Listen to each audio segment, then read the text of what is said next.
សំព្រាមជាងស្រស់លើប្រកបពីអាព្រះគម្ពីរទីវងទុំគាកម្ពុជាឯករាជ្យបានជាទីទុំបានបានសំទាំងអង្គគ្រប់អាត្មាសូមទេវតាឲ្យបរិស័ទទុំសា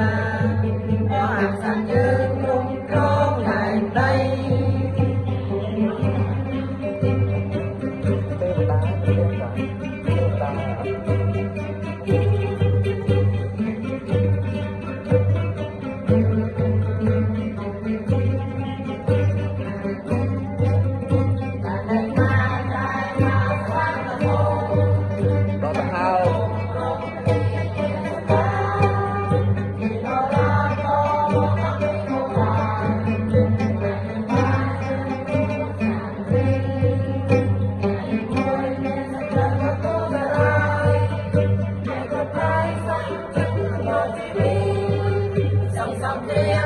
ស្រស់លើប្រកបពី